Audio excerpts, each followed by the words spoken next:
Băieți, veniți repede, îi facem lui Dorel o surpriză de ziua lui. Dorele! Dorele! Gigile, ce e aia pe jos?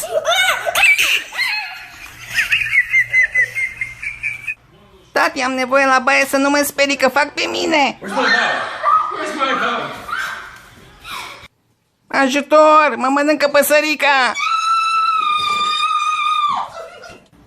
Nu mi-e frică, nu mi-e frică de bau-bau. Monstrul zăpezii! Nu mă speria, du-te în...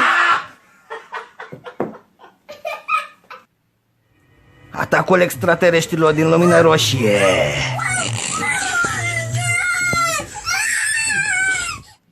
Uite, unchiule, un cadou pentru tine. Fugiți, bă! Băgă-mi telefonul la încărcat. Vă place râsul ăsta? Mama, it's a frog.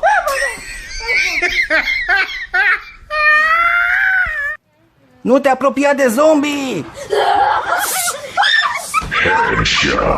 Sunt noua ta profesoară!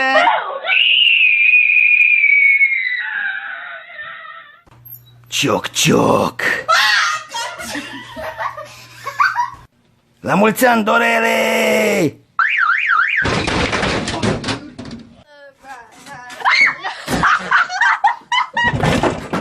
Hai, bă, fetelor, că nu sunt chiar așa de urât.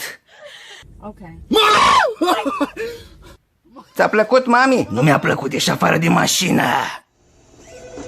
Următorul client. Granny! La mulți ani, mami, ți-am pregătit o surpriză.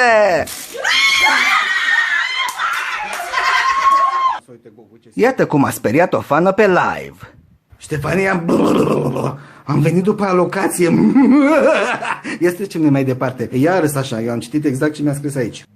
Hai, bă, să-l speriem pe Foaie, leagă de el un șarpe de jucărie. Bă, Foaie, șarpe, fugi! Pentru sănătatea dumneavoastră, faceți o baie zilnică într-un lac împuțit. Te prinde șarpele, fugi, bă!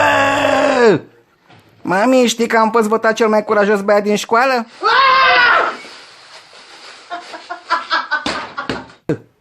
Bună ziua, Ginerică, sunt eu, mama soacră.